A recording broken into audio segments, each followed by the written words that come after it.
Went through the entire financial system? In that particular area, I don't generally comment on specific investigations, but we do not currently have an investigation in that particular area. All right. What about the $1 trillion plus in expansion of the Federal Reserve's balance sheet since last September?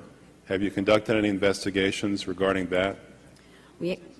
Right now we have a we call it a review, and so I don't know if the term investigation may have different connotations. So we're actually conducting a fairly high-level review of the various lending facilities collectively, which would include, the TALF, a variety of the different programs that are in process. So we're looking at them at a fairly high level to identify risk. Well, I understand that, but we're talking about events that started unfolding 8 months ago. Have you reached any conclusions about the Fed expanding its balance sheet by over $1 trillion since last September? We have not yet reached any conclusions. Do you know who received that money? We're in the process right now of doing our review, and right, but you're the Inspector General. My question to you specifically is, do you know who received that $1 trillion plus that the Fed extended and put on its balance sheet since last September? Do you know the identity of the recipients? I do not know. We have not looked at that specific area at this particular point on those reviews. What about Bloomberg's report that there are trillions of dollars in off-balance sheets transactions that the Federal Reserve has entered into since last September? Are you familiar with those off-balance sheet transactions? I think it may be important at this point, too, just to bring up a certain aspect related to our jurisdiction. We do not have jurisdiction to directly go out and audit Reserve Bank activities specifically. Well, I have a copy of the Inspector General Act here in front of me, and it says, among other things, that it's your responsibility to conduct and supervise audits and investigations relating to the programs and operations of your agency. That's correct. So I'm asking you if your agency has, in fact, according to Bloomberg, extended $9 trillion in credit, which, by the way, works out to $30,000 for every single man, woman, and child in this country. I'd like to know, if you're not responsible for investigating that, who is? We have responsibility for the Federal Reserve's programs and operations, audits, to conduct audits and investigations in that area. In terms of who's responsible for investigating, would you mind repeating the question one more time? What have you done to investigate the off-balance sheet transactions conducted by the Federal Reserve, which, according to Bloomberg, now total $9 trillion in the last 8 months? I'll have to look specifically at that Bloomberg article. I'm not, I don't know if I have actually seen that particular one. That's not the point. The question is, have you done any investigation or auditing of off-balance sheet transactions conducted by the Federal Reserve?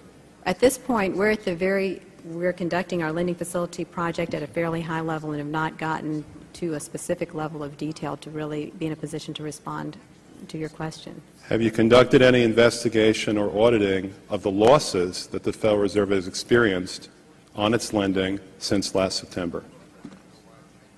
We're still in the process of conducting that review. Until we actually, go out and gather the information, I'm not in a position to really respond to the specific question. So are you telling me that nobody at the Federal Reserve is keeping track on a regular basis of the losses that it incurs on what is now a $2 trillion portfolio?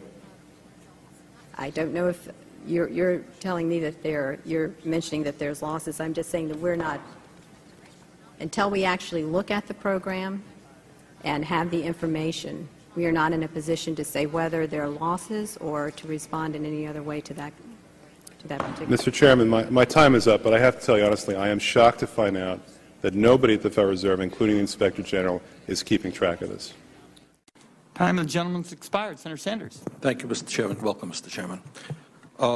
We have spent a lot of time in Congress talking about the $700 billion TARP bailout, which I voted against as it happens. Not a whole lot has been talked about with regard to the $2.2 trillion that the Fed has lent out. Now, I find that absolutely extraordinary that I wrote you a letter and I said, hey, who'd you lend the money to? What were the terms of those loans?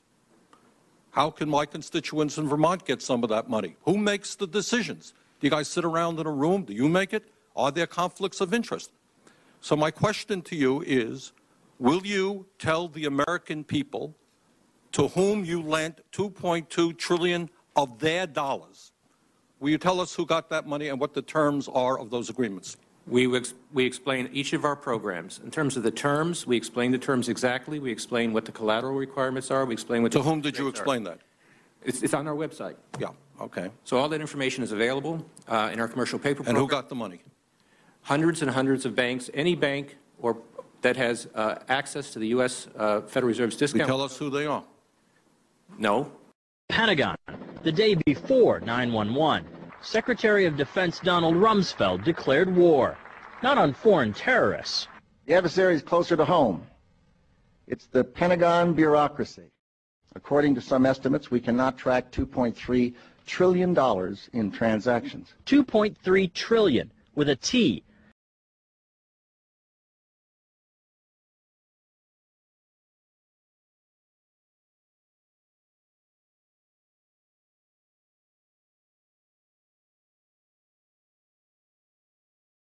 And what they're doing in America, and some financial experts are exposing this, is they're artificially manipulating the figures of the banks to make it appear as if their problems are getting less and they're starting to make money again. It's all financial manipulation to give the impression that things are turning around when they're not. This is stage 3 now. And I can't say when this will be, but when it will be when they decide that the barrels of the governments in terms of reacting to this crisis are empty and there's no more money or anything else they can do to react, and then they're going to crash the world economy on a major scale. And how bad will it be?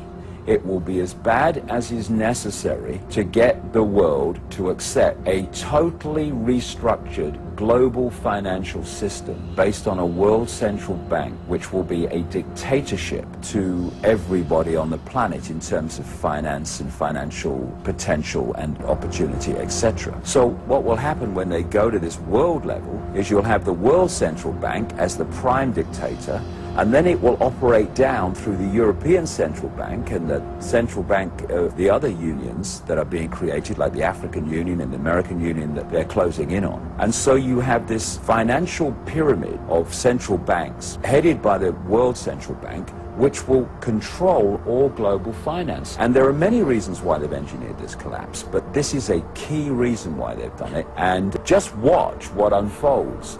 And we'll see when they first start talking about, we really need a world central bank. It might not be too far from now. It's just a case of how bad do we have to make it before we get what we want. And if they have to make it really, really bad, well beyond the 1930s Great Depression, they will do so because they're ruthless.